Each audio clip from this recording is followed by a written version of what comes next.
Well, first of all, I'm one to be talking, I suppose, because I present this stuff here, but I've always just been talking to Allison or Abby or whoever, and then kind of things branched out from there.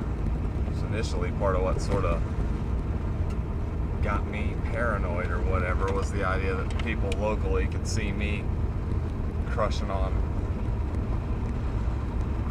blondes, crushing on blonde, crushing on the blonde.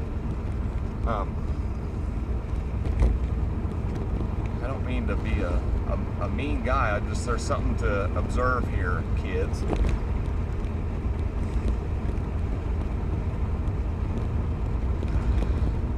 There are times where you really feel as though, well, I don't know, this is going to speak to the idea of downlacing, weaving each other down in less of a disempowered way, more of the communication, the chit-chat stuff, which obviously I've got plenty to say. I present it here. I don't feel like I'm, holding you. Now there have been times where I wonder if, I see Scanner Kitty or something on the thing at the right time and wonder if I don't project something or create some sort of incentive to stay tuned because I seem volatile or something and somebody would feel sorry for me. That's just kind of throwing that out here. But basically, my neighbor to the back is a real studious guy. He's always kind of busy with something. They keep it nice over there. They're super nice people. And as I said, the one guy, he's pretty knowledgeable about local or about edible food and stuff. They're growing some melons and stuff over there. There's just this thing where I'm at times not quite as conversational. And right now, I told some folks I'd be started by noon on their yard. I need to go grab some hand nippers, Black & Decker, to have for a separate job. And so I was dumping a trash bin so that I can have it to haul limbs if need be. This doesn't tell me information. I can't down swipe while we're recording. Talking to a lady on the phone about getting over to look at her spot tomorrow and dumping a trash bin, and the neighbor had a query regarding shingle that had gone loose and my fear of heights and my willingness or propensity to climb roofs. I get the standard, I'm not a heights guy, definitely not a roofer, but I have done some roofing, and if it's a shallow enough rise, and then basically you've got a way I can get on and off this ladder without having to have I need something right there for that ladder to sit up against. Getting on and off those ladders is where it's at until you start talking about these crazy outside town little pieces of roof that are only there for decoration almost, and you see those guys and think, and it takes a tornado to bring in OSHA or whoever makes sure everybody's using ropes, Yes, they tend to be Mexicans as well, I don't know that I'm built so much for the ambling. Anyhow, he's got one shingle down. I told him, based on the location, based on the way to place this ladder, he wanted to talk more about where to put the ladder, Okay, well, yeah, I can get up there. I can do that. I said, the thing I can't tell you, though, is the correct professional way to go about replacing a shingle that's up. Because, they lay them starting down and go up.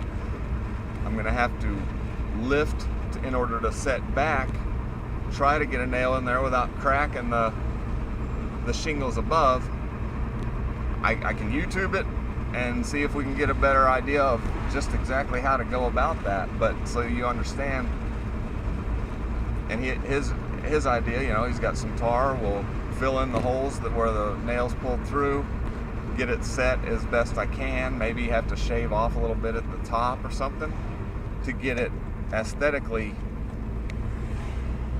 placed, and then just tar the tar out of it up to the point I can still smash it down and make it look good. I'm playing through it in my mind. Man, the cemetery would be the weed eater. You get 100 people. Man, those guys have a big job ahead of them. Or somewhere about them. There was 2 guys with weed eaters. Kind of a bing bang zoom, you know. I said, I'm tied up at least the most of today. I'm going to go spend a few hours at least over at another house after this one that I get, after I get my hand nippers. I said, this evening or tomorrow, I'll be glad if you have the stuff handy, and I can either have you or your nephew present just to spot me in case I flop, and, you know, just on the off chance. And, you know, boom, I can be of that assistance, yes. But that's not actually seemingly what he wanted, I guess, because pretty soon we're talking about the car, and then we're talking about the irises, and he said something about his old weed eater. I'm just kind of like, well, you know, I've got a good weed eater too. I can zip through here real quick and touch up your weed eating if you're having issues with yours. No problem. And this roof, and, you know, it won't cost you a thing. It's just going to be a neighborly pleasure to do so. And the guy, you know, well, we're not getting calls on this car anymore. And like I kept saying, like, okay, yep, well, I've got to get now, you know, but I will definitely keep you in mind and get over here. You know, at some point I'm going to be here, and I will pop over, and take me 30 minutes perhaps if we can not do this crap. I kind of told him, you know, leave that stuff handy. Maybe I'll catch your nephew. And anyhow, and I don't mean to dog on the guy. I know that there is a social aspect to life, particularly in communities where you're not going anywhere. But could you imagine if we all were sort of in our own progress, and some people, though, are more geared to this place and would actually feel as though you're going to harm yourself, or that you're throwing off the kilter by not being a community person or whatever, you know? Several days ago, I was at a place where the person likes to chat, you know? You call to let them know, I got your message, I'll be by, you know? And it turns into several other things. And then you get there, you kind of want to just get started. You want to get a clear objective or a clear idea of what is going to take place, get there and get going. It's no offense, I don't mean to be a jerk, and I would hate to think that I have some special thing to offer that people enjoy and that I would be neglecting them, but I don't think that's the case. I think it would go on with any and everybody, and I think that there is this snaring and this assimilation. I'm gonna make clear to you how I like people to feel around me or whatever.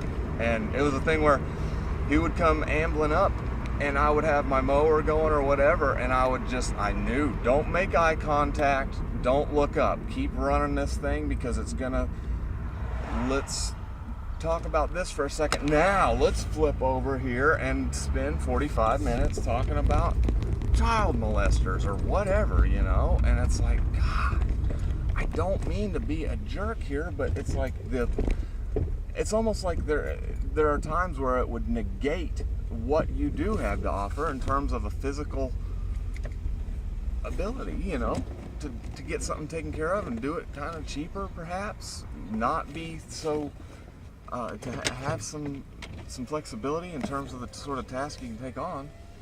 And these are just the way it hits me personally. For you kids, it might be a thing where you want to meditate at recess and somebody just has to fuck with you, or not necessarily fuck with you, but say, come on over here, play hopscotch or whatever, you know, and they won't leave you be. They feel as though there's something energetically off kilter if you're not playing the community role. And I just think it's something to voice and sort of be apprised of. Know there's somebody out here that doesn't mean to be a jerk, but doesn't feel comfortable with